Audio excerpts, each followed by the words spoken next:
अस्सलाम वालेकुम स्टूडेंट्स, आज हम जमायत हश्तम का मजमून पढ़ेंगे उर्दू। और आज का हमारा उन्वान है लांस नाइक लाल हुसैन शाह, सफ़ा नंबर 55, 56 और 57 हम पढ़ेंगे। और यानी आज के इस लेसन में, आज के सबक में हम ये कहानी पढ़ेंगे। कहानी पढ़ने से पहले मैं आपको अल्फाज मानी वाज़िया कर दूं ताकि जब आप ये कहानी सुने तो अल्फाज समझने में आपको मसला पेश ना आए। क्याम का मतलब है वजूद में आना, मैली आंख से देखना, बुरी नजर से देखना, गलत मकासद रखना, जुरत बहादुरी, जियाले पुरजोश अफराद, खाक में मिलाना, खत्म कर देना, मोर्चा दिफाई महाज जहां से फौजी लड़ते हैं, अपने दुश्मन के साथ अपने मुल्क का दिफा करते हैं,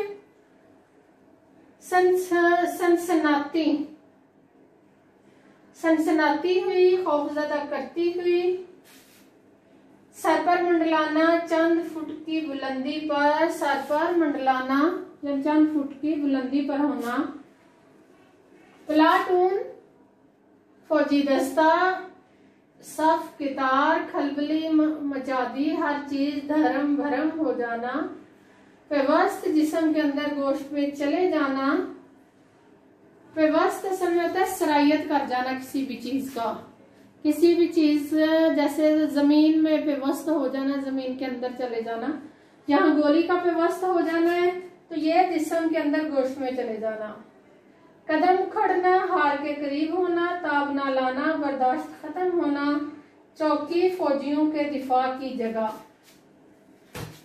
फरामोश करना, भूलना, कारनामे अहम काम, रेंगना, जमीन पर लेटकर आगे बढ़ना, ढेर होना, खत्म होना, सफाया खाली, तदबीर मंसूबाबंदी, अकली दलील के साथ चलना, फर्ज शनासी, मनसब के मुताबिक काम सर अंजाम देना, पेशकदमी आगे बढ़ना। तो स्टूडेंट्स, ये हमारे आज के अल्फाज बने हुए कहानी के।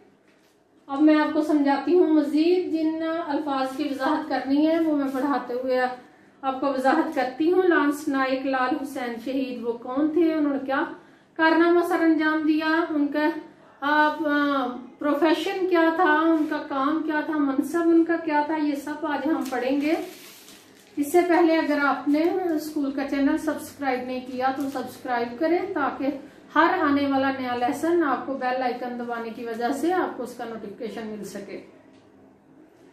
जी, सफ़ा नंबर 55 पर हमारा ये लेसन शुरू होता है। हमारा प्यारा वतन पाकिस्तान लाखों मुसलमानों की कुर्बानियों के बाद वजूद में आया। कोई शक नहीं स्टूडेंट्स इस बात में कि लाखों लोगों ने कुर्बानियां दी। उन्होंने अपने घर बार की कुर्बानी दी, अपनी जमीन जायदाद की, अपने बच्चों की। फिर जब ये पाकिस्तान अलहदा हुआ, जो उनके रिश्तेदार जान से प्यारे अजीज वहां पर इंडिया में रह गए, भारत में रह गए, उन सब की कुर्बानी देकर सिर्फ पाकिस्तान ला इलाहा इल्लल्लाह के लिए लोग पाकिस्तान की तरफ सफर कर आए। इसके बाद, इसके क्याम के बाद, यानी जब पाकिस्तान क्याम में आ गया, अगर किसी ने इसे मैली आंख से देखने की जुर्रत की तो हमारे वतन के जियाले उसकी हिफाजत के लिए आगे बढ़े। कोई शक नहीं, पाकिस्तान की जो आर्मी है, पाकिस्तान की जो फौज है, उसने पहले दिन से, जब से पाकिस्तान 1947 से आजाद हुआ है, अपने मुल्क के दिफाई महाज का भरपूर अंदाज में दिफा किया है और पाकिस्तानी फौज का लोहा पूरी दुनिया में माना जाता है। इस अजीम फर्ज के लिए उन्होंने अपनी जानों की कभी परवाह नहीं की। सितंबर 1965 की जंग में पाकिस्तान के जियालों ने बहादुरी और दिलेरी की रोशन मिसालें कायम की और दुश्मन के नापाक इरादों को खाक में मिला दिया। अब 1965 में जब पाकिस्तान की सरहदों पर शब खून मारा गया, रात के वक्त हमला किया, पाकिस्तानी मुहाफिज जो थे, जो हमारी फौज थी, उन्होंने इतने भरपूर अंदाज में पूरी तैयारी के साथ ऐसा जवाबी कार्रवाई की कि दुश्मन के दांत खट्टे हो गए। सितंबर 1965 में दुश्मन ने रात की तारीकी से फायदा उठाते हुए हमारे मुल्क पर हमला कर दिया और कई एक सरहदी चौकियों पर कब्जा कर लिया। स्टूडेंट्स, इस टाइम यहाँ पर हम रह रहे हैं, यानी मैं सियालकोट से बात कर रही हूँ। और सियालकोट का 1965 की जंग में सुनहरी हरूफ में नाम लिखा हुआ है चविंडा महाज का। यहाँ पर हमारे जो बड़े बुजुर्ग हैं वो हमें सुनाते हैं बातें कि कैसे जो भारतीय फौज थी वो हमारे इधर घरों के करीब आ पहुंची थी। ये हमारे फौजी जवान थे जिन्होंने अपने आप को शहीद करवाया, जिन्होंने अपनी जानों की कुर्बानियां दी, और जो अवाम थी उसको सुकून के दिन देखने नसीब हुए। और ये सिर्फ और सिर्फ हमारे फौजियों की, हमारे जवानों की वो कुर्बानियां थी। उन्होंने ये नहीं सोचा कि हमारे घर वाले पीछे हैं, बीवी बच्चे हैं पीछे। उन्होंने ये देखा कि मुल्क पर हमला हो गया, हमारी सरहद पर हमला हो गया। उन्होंने आगे पीछे की कोई सोच नहीं सोची, उन्होंने सिर्फ और सिर्फ मुल्क का दिफा किया और मुल्क को बचा लिया। अब यहाँ पर यह बताया जा रहा है कि सितंबर 1965 में दुश्मन ने रात की तारीकी से फायदा उठाते हुए हमारे मुल्क पर हमला कर दिया और कई एक सरहदी चौकियों पर कब्जा कर लिया। कई एक सरहदी चौकियों पर जब कब्जा हो जाता है स्टूडेंट, तो इसका मतलब यह है कि अगर हमारे फौजियों को प्रॉपर हौसला अफजाई ना मिलती तो उन्होंने अपने हौसले हार बैठना था कि जब शुरू वाली चौकियों पर कब्जा हो गया है तो फौज आगे बढ़ती जाएगी। लेकिन ऐसा ना हुआ। मुसलमान फौजी और खासतौर पर पाकिस्तानी फौजी उन्हें भरपूर जवाब दिया। इस सूरत में और कई एक सरहदी चौकियों पर कब्जा कर लिया। इस सूरत में प्लाटून कमांडर ने चंद जवानों को बुलाकर कहा, सबको नहीं, चंद जवानों को बुलाकर कहा, और वो कौन से थे? जो सफ़े अव्वल पर अपनी जान देने वाले, अपनी जान की परवाह ना करने वाले नौजवान थे। तुम जंग के हालात से आगाह हो, दुश्मन ने हमारी अगली चौकियों पर कब्जा कर लिया है। स्टूडेंट्स, ये वो बातें होती हैं जो आर्मी में, फौज में उन लोगों से, उन जवानों से की जाती हैं कि जब ये कमांडर ये बता रहा हो कि अब आर है या पार, अब हमने लड़ना है, चाहे हमें फतह हो या शिकस्त हो, हमने अल्लाह अकबर कहते हुए हमने लड़ना है। ये वही बात, वही डिस्कशन की जा रही है कि दुश्मन ने हमारी अगली चौकियों पर कब्जा कर लिया है, दुश्मन की फौज मुसलसल गोलाबारी कर रही है, इसलिए हमें शायद ये चौकी भी खाली करनी पड़े। इन जवानों में से एक आगे बढ़ा और फौजी सलाम करने के बाद बोला, जनाब, दुश्मन को रोकने के लिए कोई तदबीर हो सकती है कि आप ये चौकी खाली करने की बात कर रहे हैं कि पहली चौकियों पर कब्जा हो चुका है, अब ये भी चौकी खाली करनी पड़ेगी। आप मुझे वो तदबीर बताएं कि जिससे दुश्मन को रोका जा सके।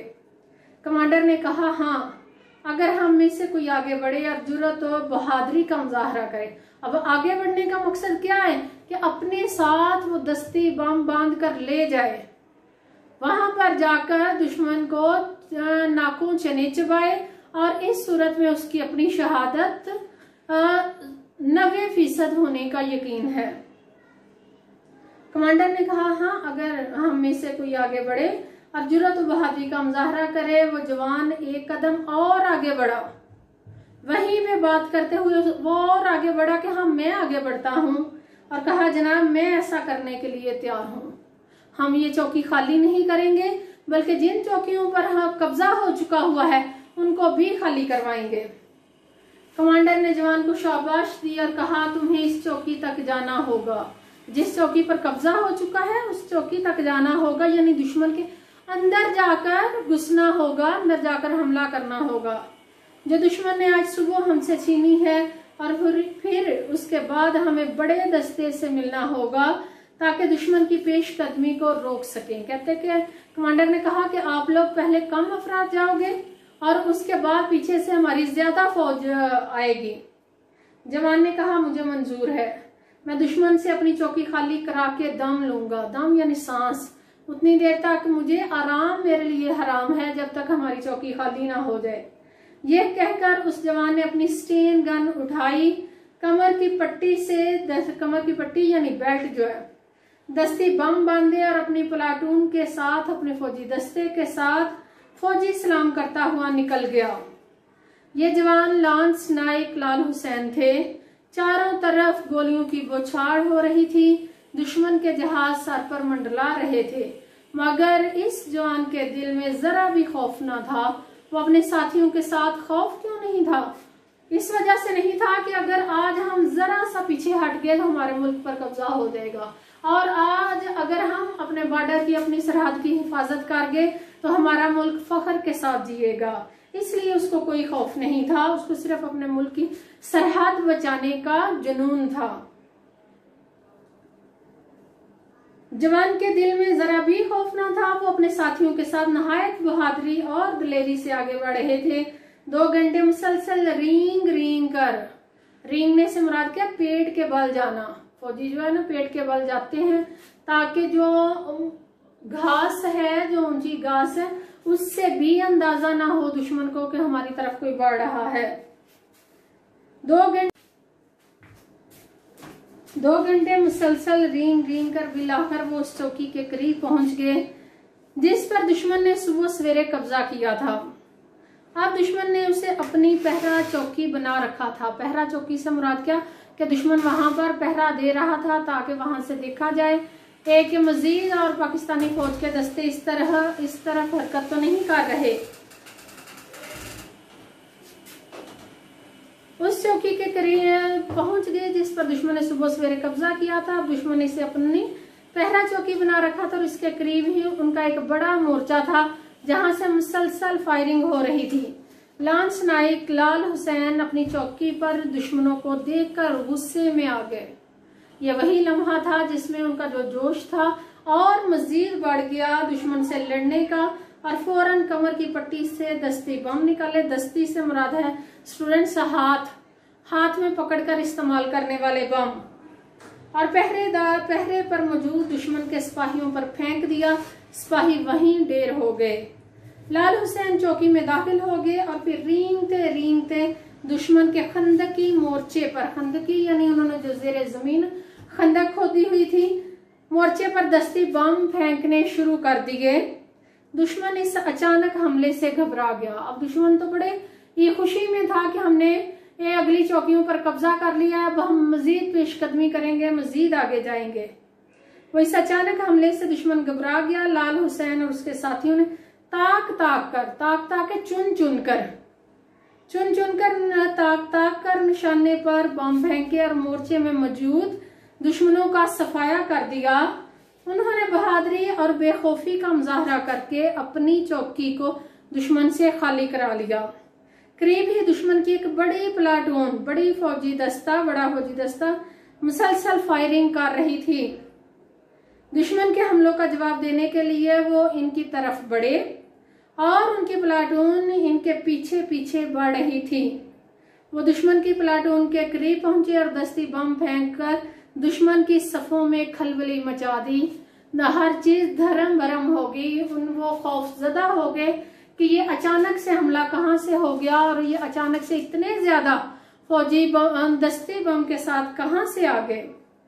दुश्मन ने फायरिंग तेज कर दी। लाल हुसैन अपने साथियों के साथ जवां मर्दी बहादुरी से दुश्मन का मुकाबला कर रहे थे कि एक सनसनाती हुई गोली, एक आवाज पैदा करती हुई गोली, एक खौफ ज़दा कर देने वाली गोली उनके जिस्म में पेवस्त हो गई, जिस्म में सरायत कर गई और वो बुरी तरह जख्मी हुए, मगर उन्होंने हिम्मत ना हारी। उनके जख्मों से खून फवारे की तरह, पानी के फवारे की तरह निकल रहा था, मगर वो मुसलसल आगे बढ़ रहे थे। उनकी और उनके साथियों की जुर्रत के नतीजे में दुश्मन के कदम उखड़ गए, दुश्मन को शिकस्त हो गई और दुश्मन भाग खड़ा हुआ। लाल हुसैन के साथियों ने उनकी आवाज सुनी, दुश्मन खत्म हो गया। खून बह जाने से लाल हुसैन की हालत बिगड़ चुकी थी। बिलाखिर जख्मों की ताब ना लाते हुए, जख्म बर्दाश्त ना करते हुए वो गिर पड़े। उनके साथियों ने इन्हें फौरन उठाया और मरहम पट्टी के लिए वापस लाने लगे, मगर जख्म अपना काम कर चुका था। लांस नाइक लाल हुसैन शहीद की रूह जिसमें हाकी यानी सफानी जिस्म से जिसने खत्म होना है, चाहे तबई मौत आए चाहे शहादत की मौत आए, ए लाल हुसैन शहीद की रूह जिसमें हाकी से परवाज कर गई। मौत के वक्त उनके आखिरी अल्फाज ये थे, ए अल्लाह तेरा शुक्र है मैंने अपना फर्ज पूरा कर दिया। लांस नाइक लाल हुसैन शहीद ने फर्ज शनासी यानी फर्ज निभाना और जुर्रत और बहादुरी की जो मिसाल पेश की, कौम उसे कभी फरामोश नहीं कर सकेगी, कभी उसे भूल नहीं सकेगी। जुर्रत के इस आला कारनामे पर हुकूमत ने इन्हें तमगाए जुर्रत दिया। अल्लाह ऐसी नेक रूहों के दर्जात बुलंद फरमाए, आमीन। तो स्टूडेंट्स, आपने आज की लांस नायक लाल हुसैन शहीद की सारी उनकी बहादुरी का किस्सा सुना, जिसकी वजह से 1965 में अचानक रात को किया गया हमला उसको जो ना पसपा कर दिया और मुल्क की सरहद को बचा लिया गया। अब आप ये तमाम अल्फाज मानी अपनी कॉपी पे लिखें और जिस भी बात की आपको समझ ना आई हो तो कमेंट्स में जरूर पूछें। अस्सलाम वालेकुम।